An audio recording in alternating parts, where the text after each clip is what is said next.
Bismillahirrahmanirrahim. Alhamdulillahirabbil alamin. Wassalatu wassalamu ala sayyidina wa maulana Muhammad wa ala alihi wa sahbihi ajma'in, amma ba'd.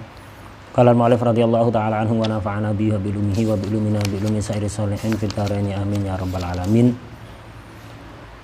Alladzi yadkhulu fil amr. Melanjutkan pembahasan amr. Kita sekarang membahas alladzi yadkhulu fil amri wan nahyi wa ma la yadkhul. Yaitu orang-orang yang masuk ke dalam perintah dan larangan, dan orang-orang yang tidak masuk ke dalam perintah dan larangan. Ketika Allah mengatakan misalnya aqimus shalah, yang masuk pada perintah aqimus shalah siapa? Anak kecil, orang dewasa, laki, perempuan, muslim, kafir, apakah masuk semuanya? Orang tidur, orang lupa, orang tidak berakal, orang gila, apa masuk ke dalam perintah itu? Ataukah tidak masuk? Ataukah ada yang masuk, ada yang tidak? Siapa yang masuk, siapa yang tidak? Ini pembahasan kita. Nahi juga begitu, wala taqrabuz zina. Itu jangan mendekati zina. Innamal khamru wal maisiru wal ansabu wal azlamu rijsun min amali syaitan fajtanibu. Perintah untuk menjauhi. Atau hurrimat alaikumul khamru, diharamkan untuk kalian khamr. Nah, ini larangan. Yang masuk ke dalam larangan siapa? Artinya ketika melakukan itu kena dosa siapa? Apa semua? Muslim, kafir, kecil, dewasa, akil, majnun? Apakah masuk semuanya? Ataukah ada yang masuk atau yang tidak? Kalau ada yang masuk, ada yang tidak, siapa yang masuk, siapa yang tidak? Ini yang kita bahas. Ini matanya. Kemudian disyarah, dikatakan oleh syarih Imam Mahli, hadihi tarjamah. Hadihi, yaitu tadi, qaulah tadi itu ucapan alladzi yadkhulu fil amri wan nahyi wa ma la yadkhul, mubtada tarjamatun. Ini adalah judul. Tarjamah maksudnya judul. Ini judul baru. Nah, kita tadi membahas tentang permasalahan amr. Sekarang ganti permasalahan lain walaupun masih tetap berkaitan dengan amr, tapi ini judul baru, yaitu judulnya apa di sini? Alladzi yadkhulu fil amri wan nahyi wa ma la yadkhul. Ini judul ini. Bab fasl. Nah, itu hadi tarjamatun. Udah, itu judulnya. Isinya bagaimana jawaban dari judul itu? Kan mengandung pertanyaan berarti ini. Jawabannya apa ini? Yadkhulu fi khitabillahi ta'ala al-mu'minun. Yang masuk ke dalam khitabnya Allah ya kalamnya Allah. Kalau lengkapnya khitabuhu an-nafsi al-azali. Khitabnya Allah itu ya kalamnya Allah yang bersifat azali, yang laisa biharfin wala sautin. Cuman kan kita tidak bisa memaham khitabnya Allah, kalamnya Allah yang bila harfin wala sautin, kita tidak tahu. Makanya Allah kemudian menunjukkan kepada kita kalam nafsi itu dengan Al-Quran yang diturunkan kepada Nabi Muhammad SAW, yang kemudian ditulis ada di mushaf. Itu menunjukkan pada kalamnya Allah, bukan hakikat kalamnya Allah. Jadi Quran yang tertulis di mushaf itu kalamnya Allah apa bukan? Hakikatan kalau yang dimaksud kalam nafsi azali ya bukan, karena itu udah ada tulisannya. Ada hurufnya kalau dibaca ya, ada hurufnya. Bukan kalam nafsi azali, bukan. Tapi tetap kita biasa mengatakan kalamullah. Makanya kan ketika ada acara-acara gema kalam ilahi, kalamnya Allah. Tapi bukan yang hakikatan, yang nafsi, yang azali. Kalamnya Allah qadim. Kalau yang udah ditulis, hakikatnya hadis. Cuman kita hanya boleh ngomong masalah ini di dalam daras kayak gini nih, tidak boleh disampaikan ke orang awam karena takut salah paham. Jadi nggak semua ilmu bisa disampaikan pada orang awam.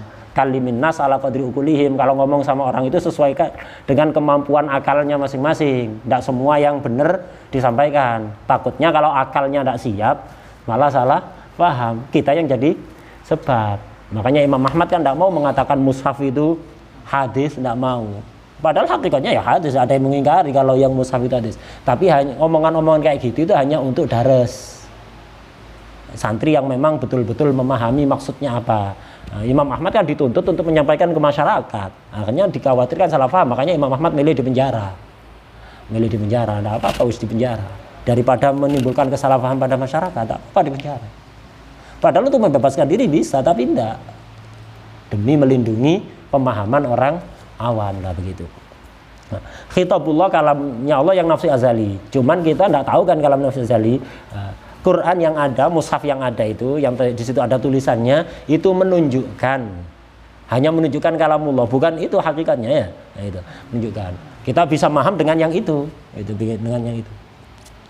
Nah, yang masuk pada khitabullah, pada kalamnya Allah, baik amr atau nahi, aqimus shalah, hurrimat alaikumul khamru wal maisir, dan yang lain-lain, yang masuk ke dalam khitab ini, perintah atau larangan, itu al-mu'minun, orang-orang yang beriman.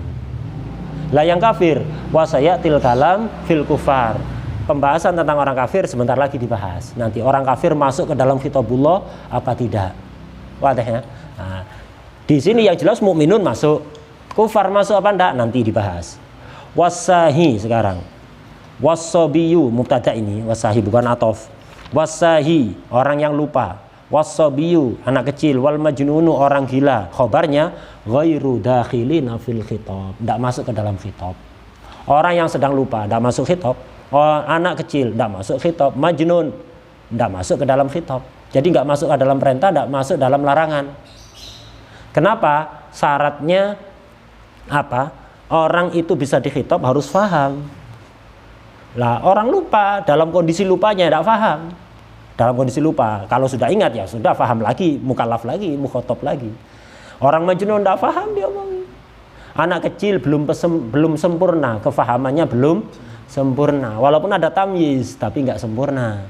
Nggak sempurna. Karena itu tidak masuk ke dalam khitab. Kenapa? Lintifa taklifi anhum. Karena tidak adanya taklif atas mereka. Taklif itu apa sih? Taklif itu ilzamu ma fihi kulfah. Ya perintah dan larangan itu. Taklif itu ilzam ma fihi kulfah. Ilzamu ma fihi kulfah. Ilzam mewajibkan atau ya mewajibkan, memerintah atau melarang sesuatu yang mengandung beban. Itu. Perintah ada bebannya, antum disuruh salat subuh. Beban apa enggak? Beban. Itu. Disuruh dilarang untuk memandang ajnabiyah, dilarang untuk berjudi, dilarang untuk banyak maksiat. Beban, ada beban karena kita kelasnya masih kelas Islam. Beda kalau sudah orang ihsan. Ibadah itu menikmati, bukan beban. Kalau sudah mencapai makom ihsan, anta budallah ka annaka tarahu, fa illam takun tarahu fa innahu yaraka. Orang kayak gitu ibadah tidak ada bebannya. Nikmat ibadah itu. Disuruh dilarang maksiat, tidak ada beban meninggalkan maksiat. Justru kalau suruh maksiat jijik. Kemaksiat itu jijik, tidak ada bebannya meninggalkan maksiat. Kalau kita kan beban, nahan nafsu, beban, meninggalkan maksiat beban, melakukan ibadah beban. Kenapa? Makomnya masih makom Islam. Belum ke ihsan. Kalau ke ihsan nikmat ibadah itu. Dan itu yang dimaksud oleh kalamnya aulia, rufi'a annat takalif. Kita sudah tidak mukallaf. Jadi taklif itu perintah larangan diangkat dari kita, dihilangkan dari kita. Bukan berarti halal melakukan maksiat, boleh melakukan ibadah. Orang kalau tidak paham baca kitab sendiri, tidak pakai guru, pahamnya gitu. Akhirnya udah tidak sholat, karena udah makomnya udah makom tidak sholat. Rufi'a annat takalif. Salaman sama ajnabiyah atau bahkan bersentuhan dengan ajnabiyah tidak apa-apa, udah rufi'a annat takalif. Obatnya orang kayak gini bukan di depan, di kuaplok. Di debat tak paham, tak waras-waras, nanti kuaplok yang keras itu paham, sembuh dia nanti. Ya, orang kayak gitu. Maksudnya rufi'a annat takalif, takalif jamaknya taklif. Taklif apa? Ilzamu ma fihi kulfa, memerintahkan dan melarang sesuatu yang ada bebannya. Mereka bebannya udah nggak ada, makanya nggak taklif. Bebannya bukan berarti tidak melakukan kewajiban, bukan berarti tidak meninggalkan larangan, dilakukan kewajiban tapi tanpa beban, justru menikmati. Bukan berarti tidak meninggalkan yang haram, meninggalkan yang haram tapi tanpa beban. Justru kalau suruh melakukan maksiat, itu yang beban bagi mereka, jijik. Sebenarnya antum jijik kepada kotoran, mereka jijiknya maksiat lebih dari itu. Itu. Wah ya. Itu maksudnya rufi'a annat takalif itu beban amal itu yang dihilangkan, bukan amalnya yang dihilangkan, bukan perintah dan larangan yang dihilangkan beban dari perintah, beban dari larangan. Tidak ada beban. Beda kalau kita beban, hatta yang wajib ada bebannya, apalagi yang sunnah. Subuh aja beban, apalagi qiyamul lail. Ya.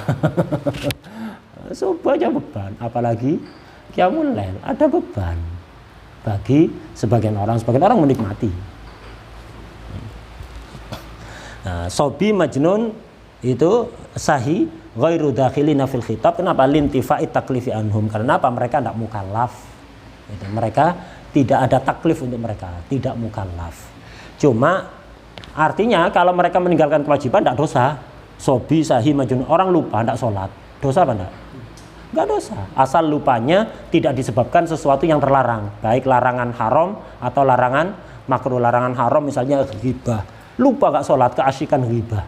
Nah, itu. Dosa dia. Dosa ghibahnya, dosa enggak sholatnya. Lu lupa, hatta lupa. Lupanya gara-gara maksiat. Atau main catur, catur makruh madzhab Syafi'i. Ya. Semua permainan yang mengandalkan pikiran itu makruh. Semua permainan yang mengandalkan untung-untungan haram. Hatta tidak ada judinya. Domino Island, ya haram. Ular tangga, monopoli haram. Lu gak ada judinya, haram. Kenapa? Bikin tambah bahlul. Itu. Orang itu otaknya akhirnya bahlul. Kenapa? Untung-untungan. Yang bisa menang ular tangga. Yang pinter apa yang untung? Yang untung bukan yang pinter. Hatta pinter dadunya keluar 6 terus. Keluar 6 tapi kena ekornya ular ya turun. Dadunya keluar 1, kena tangga, naik. Jadi nggak mesti. Jadi yang menang itu yang untung, bukan yang pinter. Beda kalau catur nggak bisa untung-untungan. Yang menang yang pinter. Yang nggak pinter ada kalah terus. Mau hatta main 10 kali ya kalah terus. Yang pinter, yang nggak pinter. Yang pinter yang menang. Nah, itu makruh. Kenapa? Karena membuat lalai dari dzikir Allah. Nggak sampai haram karena masih ada manfaat. Membuat otak tambah cerdas, mikir. Beda kalau domino island, ular tangga, monopoli, wis membuat lalai dari dzikir Allah. Nggak ada manfaatnya. Nyanyiakan waktu, nyanyiakan otak, otaknya tambah bodoh. Tambah lama tambah bodoh. Itu tambah lama tambah bodoh. Dan menghilangkan kepekaan. Akhirnya sholat nanti eling, ingatnya ular tangga, ingat gamenya nanti. Tergambar dalam sholat itu bukan sholat yang terpikir, itu permainan. Kalau orang kebanyakan main itu, hatta kayak HP. Nah, jadi menghilangkan kepekaan, akhirnya dipanggil ndak jawab. Itu ada tamu bingung sama HP-nya, nggak ngobrol sama tamu lain.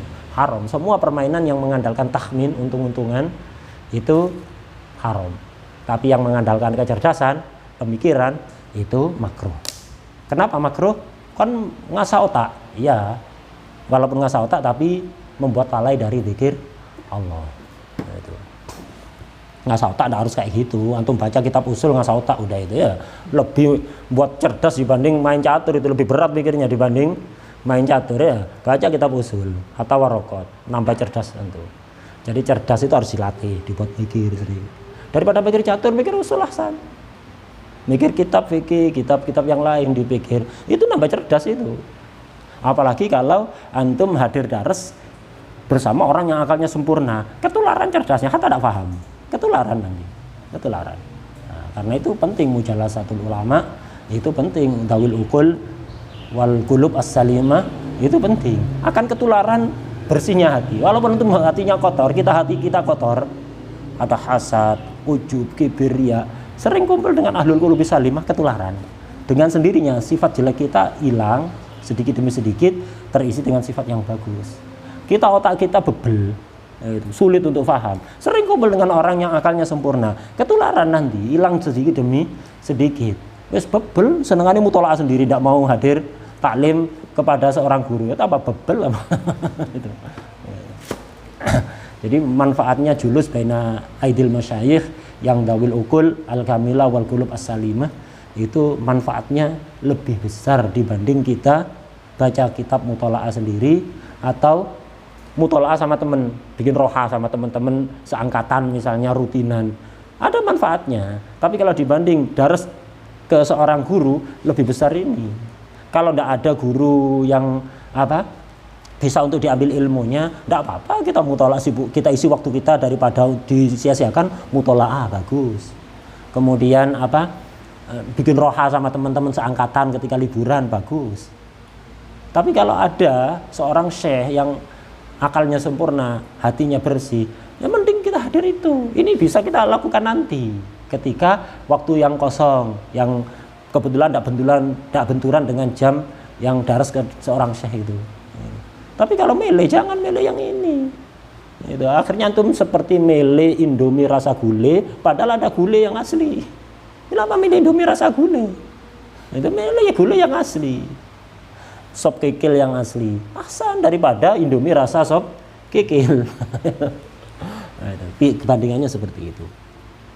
Intifa'i taklifi anhum. Nah, orang yang lupa, tidak sholat, tidak dosa. Asal rupanya bukan karena sesuatu yang manhi. Kalau karena catur, lupa tidak sholat duhur gara-gara keasikan catur. Tidak makdur, dosa dia. Meninggalkan sholatnya dosa. Lupa iya. Tapi kalau karena mutola'ah, bukan sesuatu yang terlarang. Lupa sampai nggak sholat, tidak dosa. Keasikan mutola'ah, tidak dosa. Tidak dosa. Karena betul-betul lupa, bukan dilupa-lupakan, betul-betul lupa keasikan. Intifa'i taklifi anhum ya. Cuma orang yang lupa ndak sholat zuhur gara-gara keasikan mutola'ah tadi, ndak dosa? Ya ndak dosa. Qadha apa ndak? Qadha tetap. Wa yu'marus sahi ba'da dhahabis sahwi anhu bijabri khalalis sahwi. Itu. Orang yang lupa setelah hilangnya lupa diperintahkan untuk menambal kesalahan lupanya. Kholal, cacat, kekurangan disebabkan oleh lupa itu. Contohnya menambal dengan cara apa? Kaqadha imma fatahu minas shalah, seperti mengqadha salat yang ditinggalkan. Wa dhamani ma atlafahu minal mal, mengganti harta yang ia rusakkan, tidak sengaja. Jadi dia terjatuh, terpleset, kena perabot rumah milik orang, pecah, tapi tidak sengaja, tidak dosa. Iya nggak dosa. Tapi wajib ganti apa enggak? Wajib ganti. Mana nggak sengaja? Kalau nggak sengaja nggak ada urusan, nggak sengaja. Naik motor, nggak sengaja jatuh, kena orang jualan es di pinggir jalan, pecah semua toplesnya itu.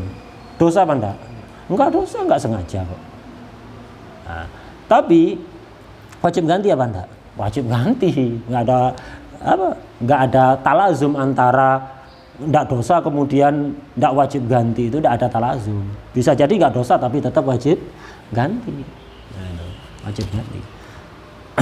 Kenapa? Kalau anak kecil kenapa tidak wajib qadha? Majnun kenapa tidak wajib qadha sholatnya? Karena mereka laisa ahlan lil khitab. Sama sekali laisa ahlan lil khitab. Tidak paham kan dikhitabi. Beda kalau orang sahih, itu masih ahlun lil khitab. Masih ada ahli lil khitab, cuman dalam kondisi lupa, yang ini mudah sekali untuk hilang kondisi lupa itu. Diingatkan langsung ingat. Kalau anak kecil tidak bisa sulapan langsung balik, itu tidak bisa kan. Majnun sulapan langsung sembuh, itu tidak bisa kan. Beda kalau orang lupa, diingatkan langsung hilang lupanya. Karena itu wajib dia qadha. Kalau doman sama, orang majnun rusak barang orang, wajib doman. Pakai hartanya si majnun, pakai hartanya si sobi itu. Kalau punya. Kalau nggak punya, ya nunggu punya. Nunggu punya. Nah, itu tadi mukmin, orang mukmin mukhatab. Nah, tadi beliau kalau kafir gimana? Tadi beliau mengatakan wasayatil kalam ya. Akan dibahas. Nah, ini sekarang. Wal kuffaru mukhatabuna bi furu'is syara'i'.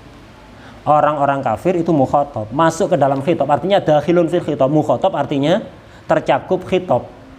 Dakhilun fil khitab. Tadi kan yadkhulu fi khitabillah al-mu'minun, kan gitu kan. Sekarang kalau orang kafir dakhil apa enggak dakhil? Mukhatab. Masuk ke dalam khitabnya Allah. Khitab yang apa? Bi furu'is syara'i'. Khitab yang isinya furu'-furu' syariah. Furu'-furu' syariah ya kayak salat, zakat, puasa itu. Apa hanya furu'? Usul sama. Wa bima la tasihhu. Ai la tasihhul furu' illa bihi, kecuali dengan ma. Mimbabi tadi itu, malayatimul wajib illa bihi fahuwa wajib. Orang kafir masuk dalam kewajiban salat apa enggak? Masuk dalam kewajiban puasa apa enggak? Masuk dalam kewajiban meninggalkan khamr, zina, judi apa enggak? Masuk. Loh, kan salat enggak bisa sah kecuali dengan Islam. Ya berarti Islamnya wajib juga. Kenapa? Malayatimul wajib illa bihi fahuwa wajib. Salat enggak bisa sah kecuali Islam. Ya harus masuk Islam juga. Wa bima la tasihhu ail furu' illa bihi. Dan juga masuk ke dalam khitab yang isinya segala perkara yang bisa menyebabkan sahnya furu'. Segala perkara yang bisa menyebabkan sahnya furu' apa? Wahwal Islam, yaitu masuk Islam. Jadi orang kafir terkena khitab, masuk ke dalam khitab yang isinya perintah masuk Islam, dan juga masuk dalam khitab yang isinya melakukan furu' syariah. Jadi orang kafir terkena kewajiban melakukan sholat, terkena kewajiban melakukan zakat, haji, puasa, meninggalkan khomer, zina, riba, rishwah dan lain-lain. Masuk ke situ. Apa dalilnya? Liqaulihi ta'ala. Karena firman Allah, "Ma salakakum fi saqar." Orang-orang kafir nanti ketika masuk neraka ditanyai, "Ma salakakum fi saqar?" Ay adkhalakum. Apa yang membuat kalian masuk ke neraka Saqar? Kenapa inti kok ada di neraka yang bernama Saqar? Apa sebabnya? Qalu, mereka menjawab. Apakah karena kafirnya? In qalu lam nakum minal musallin. Lam itu harfu nafyin wa jazmin wa qalbin. Huruf nafi, jazm dan juga qalb. Merubah fi'il mudhari yang makna aslinya hal dan mustaqbal berubah menjadi zaman madhi. Lam naku. Dulu kami tidak minal musallin, tidak melakukan sholat. Nakunu kan asalnya fi'il mudhari masukkan lam, artinya dulu lam. Iya, lam naku minal musallin, dulu kami di dunia tidak pernah sholat. Jadi masuk nerakanya gara-gara apa? Gara-gara tidak sholat. Jadi orang kafir itu nanti di akhirat ikopnya ada dua model. Ikop gara-gara nggak Islam, dan ikop gara-gara tidak melakukan furu. Ikop gara-gara nggak sholat, gara-gara nggak puasa, gara-gara nggak haji, gara-gara melakukan zina, khomer, judi, riba, namimah dan seterusnya. Kena. Jadi ikopnya double-double. Bukan hanya satu model ikop karena tidak iman, enggak, bukan hanya itu. Ikop furuk terjadi pada dia. Ikop yang diancamkan kepada orang yang nggak sholat, kena pada orang kafir. Ikop yang diancamkan pada orang yang riba, kena orang kafir. Jadi bertubi-tubi ikop dari segala penjuru. Kena semuanya. Wa faidatu khitabihim. Terus apa faedahnya mereka diperintah sholat? Kan sholatnya tidak sah, ya kan? Kalau orang kafir sholat sah apa enggak? Loh, kok diperintah? Apa faedahnya? Wa faidatu khitabihim. Faedah mereka masuk ke dalam khitab biha bil furu', bi furu' syar'i tadi. Faedah mereka dimasukkan ke dalam khitab furu' syariah. Iqabuhum 'alaiha 'alal furu' ay 'ala tarkil furu'. Mereka akan diiqab gara-gara tidak melakukan furu' syar'i. Di akhirat akan diiqab. Ya. Gara-gara tidak melakukan furu'. Di samping juga iqab gara-gara enggak Islam. Idla tasihhu ail furu' minhum fi halil kufri. Furu' itu tidak sah dilakukan dalam keadaan kufur. Kenapa? Litawaqqufiha 'alan niyah. Litawaqqufil furu' 'alan niyah. Karena yang namanya furu' itu perlu niat. Furu' yang sifatnya ibadah ya. Sifatnya ibadah perlu niat, kayak sholat, puasa, zakat, ini perlu niat. Jadi mereka akan diiqab gara-gara tidak sholat. Loh, ketika mereka kufur rutin ikut jamaah di masjid, ikut tahlilan. Sebagian orang kafir ikut tahlilan ya. Kalau tetangganya meninggal ada tahlilan ikut. Mungkin jamaah ikut, mungkin bisa jadi. Ada orang kafir rutin selama di dunia melakukan sholat dia. Jadi kalau ada jamaah ikut, diiqab enggak? Tetap diiqab. Kenapa? Hatta dia sholatnya tidak sah. Dalam keadaan kufur dia sholat tidak sah. Dia dulu puasa Ramadan. Kalau Ramadan puasa. Kalau waktunya Idul Fitri zakat fitrah, tetap diiqab gara-gara ada zakat fitrah. Lu dia sudah zakat fitrah, tidak sah. Kenapa? Dalam kondisi kufur. Kenapa tidak sah? Litawaqqufiha 'alan niyah, karena ibadah-ibadah tersebut perlu niat. Al mutawaqqifati sifatnya niat. Yang mana niat itu butuh alal Islam. Niat itu butuh pada Islam. Jadi orang kafir walaupun dia melakukan puasa Ramadan tidak sah. Karena itu akan diiqab gara-gara tidak puasa Ramadan. Lu udah puasa, tidak sah. Kenapa? Niatnya tidak sah. Kenapa niatnya tidak sah? Karena tidak Islam. Syaratnya niat itu harus Islam. Orang Islam niatnya tidak sah. Nah ini, jadi yang muktamad, ini khilaf memang dalam usulin khilaf. Cuman yang muktamad itu al-kuffar dakhil fi khitabillah, mukhatab bi furu'i syariah. Mereka mukhatab. Faedahnya akan diiqab di akhirat nanti. Jadi iqabnya banyak macamnya. Lah, pertanyaannya kenapa kalau orang kafir dulu selama kafir nggak sholat, umur 60 masuk Islam, kafir asli, umur 60 masuk Islam, wajib qadha nggak sholat 60 tahun? Nggak wajib qadha. Dosa nggak meninggalkan sholat selama 6 tahun dulu setelah masuk Islam? Hilang. Kenapa? Al-Islam yajubu ma qablahu.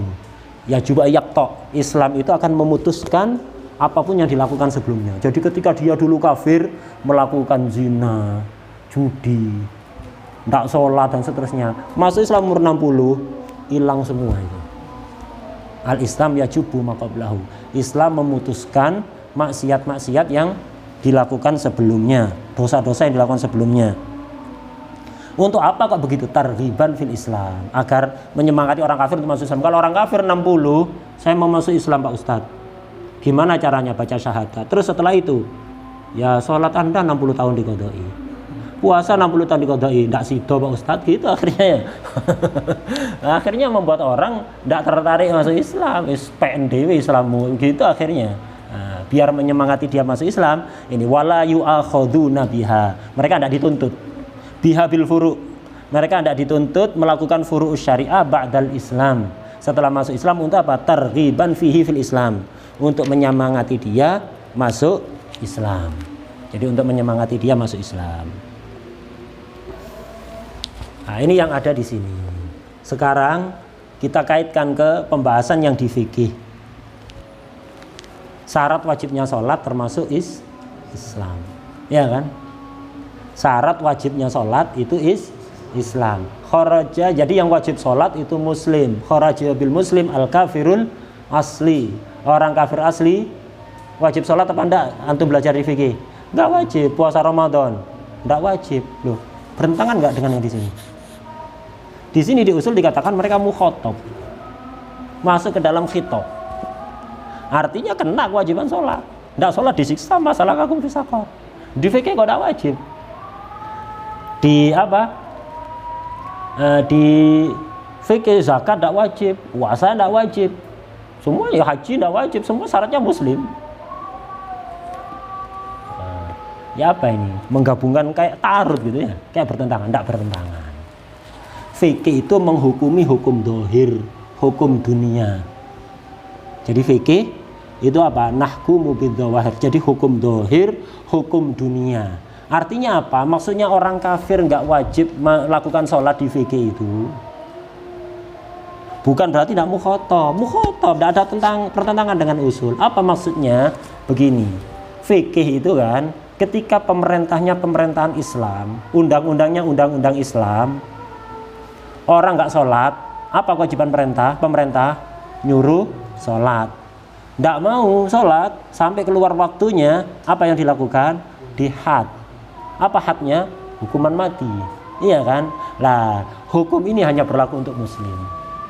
Hukum dunia ini hanya berlaku untuk muslim. Itu maksudnya. Artinya orang kafir dikatakan di fikih tidak wajib sholat, pemerintah tidak boleh maksa orang kafir untuk sholat. Ayo sholat. Yang muslim-muslim getaki kabeh harusnya. Jadi Satpol PP itu bukan hanya ngurusi masker ya. Nah, jadi ngurusi sholat. Alun-alun itu banyak di pinggir masjid Jame', tukang becak gak sholat nongkrong itu ya, dengar adzan ndak ngereken, dengar qomat ndak ngereken, ya, dengar qomat ndak ngereken, kemudian ndak sholat, ngopi ada di trotoar ya. Nah, ini tugas Satpol PP, bukan hanya penjual asongan aja yang diobrai, ada orang jualan di trotoar diobrai, ada orang nggak sholat di trotoar dibiarkan, ya. Habis itu menamakan diri kota santri. Orang jualan nasi goreng diobrak, menjual buah di pinggir jalan diobrak, orang nggak sholat bebas, orang pacaran bebas. Lah ini harusnya tugasnya Satpol PP ya, gitu. Nggak sholat, ayo masjid, nggak pentungi kok. Gitu, suruh ke masjid, nggak sholat sampai keluar waktunya, ayo kalguju, penggal kepala. Nah, begitu. Ini hanya berlaku untuk yang muslim. Orang kafir tidak boleh, tukang becak kafir tidak boleh digitukan. Urusan inti sudah kafir. Yang muslim aja. Ini maksudnya tidak wajib sholat. Yang di kitab fikih itu hukum dohir ya. Artinya pemerintah tidak boleh memaksa mereka untuk sholat. Ketika mereka tidak sholat sampai keluar waktunya, tidak boleh diterapkan hukuman mati bagi orang yang tidak sholat. Ini yang dimaksud di fikih. Tapi tetap hatta fuqaha sama sepakat dengan ini. Mereka hakikatnya fi batinil amri, batinnya wajib sholat apa enggak? Wajib. Kalau enggak sholat, ada hukuman apa enggak? Ada hukuman akhirat. Bukan ini, iqabuhum alaiha ya. Bukan hukuman dunia tadi, di akhirat nanti masuk sakor. Enggak ada khilaf antara fuqaha sama usuliyin. Kenapa yang dibahas fuqaha hukum dunia? Yang dibahas apa? Usuliyin ini hukum yang hakikatan, yang batinan ya. Yang aslinya nanti. Jadi aslinya fi batinil amr, orang kafir itu wajib sholat apa enggak? Wajib. Haram zina apa enggak? Haram. Kalau nggak sholat diiqab apa enggak di akhirat? Diiqab. Sepakat fuqaha usulin sama. Kalau mereka melakukan zina ada iqab di akhirat khusus bagi pelaku zina apa enggak? Ada. Fuqaha usulin sepakat. Lah, tapi di dunia ketika Satpol PP nyurui orang-orang yang waktunya sholat tak sholat itu harus diperintahkan untuk sholat, berlaku enggak untuk orang kafir ini? Enggak berlaku. Fuqaha usulin sama. Kalau mereka enggak sholat sampai keluar waktunya, waktu jamaknya, mereka dihukum mati apa enggak orang kafir? Dihukum mati apa enggak? Enggak. Sepakat fuqaha sama usulin. Wadah ya? Wadah, jelas perbedaannya. Jadi tidak ada ta'arud antara yang di fikih dengan yang di usul, karena yang di fikih tidak wajib sholat dalam hukum dunia. Masuk mukhatab yang di usul maksudnya dalam hukum akhirat. Wadah.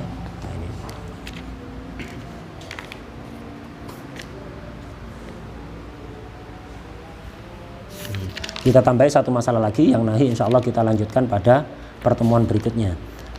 Sekarang kita bahas pembahasan masalah amr, masih tersisa pembahasan amr, habis itu nahi selesai dah. Wal amru bisyai' nahyun an diddihi wan nahyu anisyai' amrun bididdihi. Perintah melakukan sesuatu otomatis larangan melakukan kebalikannya. Perintah untuk berdiri berarti larangan untuk duduk. Itu. Wan nahyu anisyai' amrun bididdihi. Larangan melakukan sesuatu ya berarti perintah untuk melakukan kebalikannya.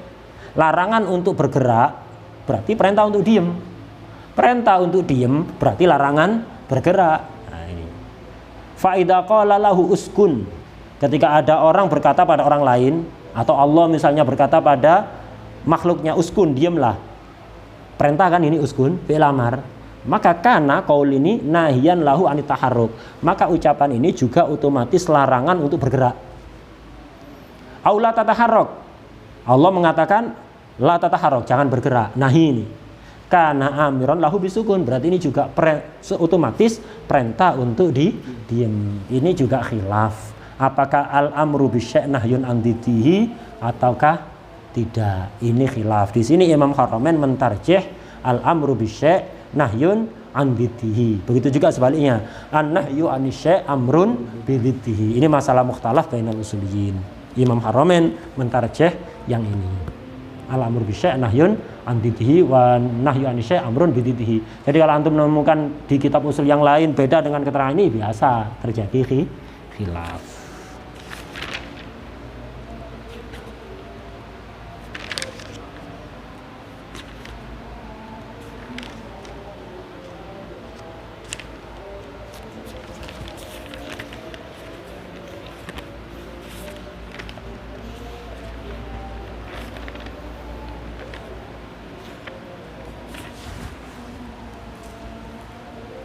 Ini tarifnya nahi aja kita ambil karena tadi sudah kita bahas tarifnya amr, biar langsung lebih jelas. Wan nahyu, qala rahimahullah, wan nahyu istid'a'u ay talab. Itu istid'a'u ay talabu. Istid'a'u tarki ay talabu tarki bil qauli mimman huwa dunahu ala sabilil wujub.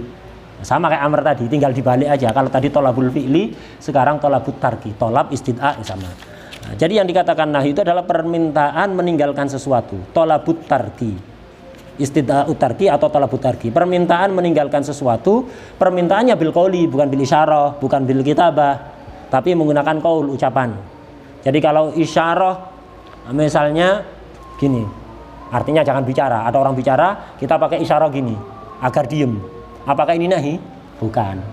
Nahi di sini harus bil qauli. Mimman huwa dunahu, kepada orang yang di bawahnya. Jadi kepada, bukan dari, kepada. Jadi larangan itu, permintaan itu ditujukan kepada orang yang di bawahnya. Ala sabilil wujub, yang mana permintaan itu bersifat wajib. Ala wizani ma taqaddama fi hadil amri. Sama dengan tadi itu yang disebutkan dalam tarifnya amr. Sama yang dijelaskan di tarifnya amr. Kalau kepada yang sama, larangan kepada orang yang sama namanya iltimas. Kalau kepada yang atas namanya soal. Ya, namanya soal. Kalau pada yang bawah itu namanya nahi. Nah, di sini juga berlaku pembahasan ini.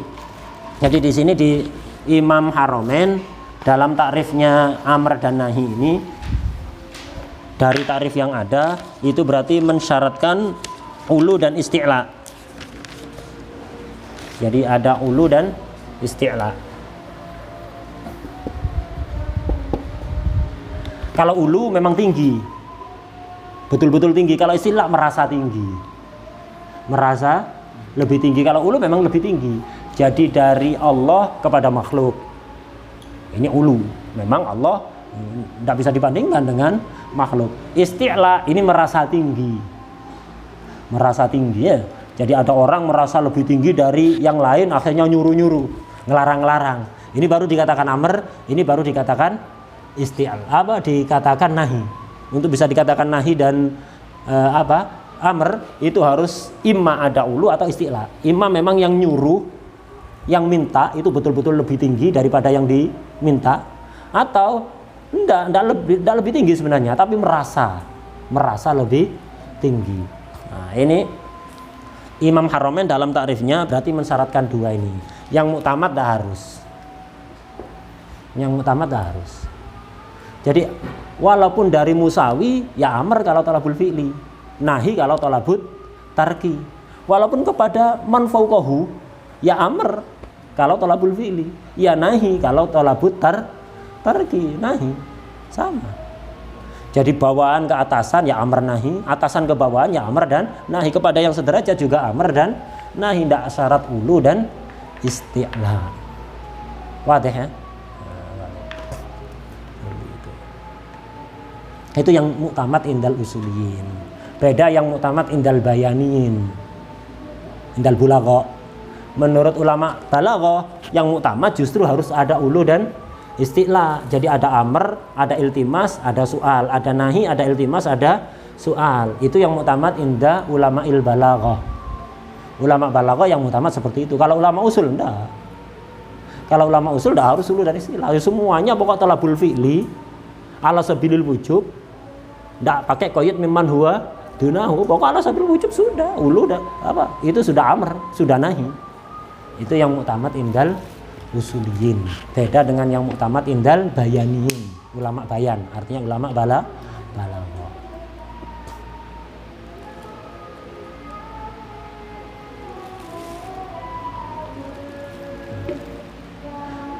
Dan itu ada dalilnya, seperti Fir'aun.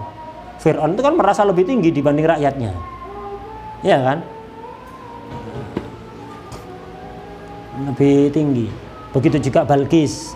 Itu kan ratunya, ya, ratunya. Ketika ngajak musyawarah itu Balqis apa Fir'aun yang famada ta'murun, madza ta'muruni, kan dia minta nasihat pada pada rakyatnya. Fir'aun apa Balqis itu? Balqis ya. Famada ta'muruni, kalian nyuruh apa kepada saya? Amr. Famada ta'muruni, ta'muru amara ya muru. Famada ta'murun, ay ta'muruni. Famada ta'murun. Nah, dia menggunakan kalimat amr. Kalian amr apa kepadaku? Dari rakyat kepada ratunya. Amr kan kalimatnya. Nah, berarti dari sini walaupun dari bawahan kepada atasan, amr apa bukan? Amr apa bukan? Dari bawahan ke atasan. Amr. Karena itu dia minta nasihat, kalimatnya bukan famada tansahun. Famada ta'murun. Famada ta'murun. Nah, ini. Jadi tidak harus ada ulu dan isti'la. Tidak harus ada ulu dan isti'la.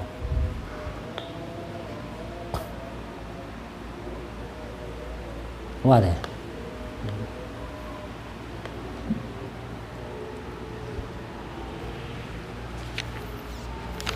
Nah, ini pembahasan nahi. Insya Allah kita lanjut malam Jumat ya, ba'da isya.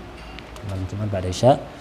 Nanti kita bahas nahi itu apakah ya dulu alal fasad atau tidak. Kalau ada larangan, sesuatu dilarang oleh Allah atau oleh Rasulullah SAW, kok kita lakukan, apakah mesti tidak sah amal kita itu, ataukah haram saja tapi sah.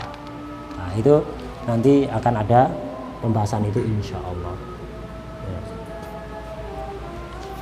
Wallahu a'lam. Al-Fatihah.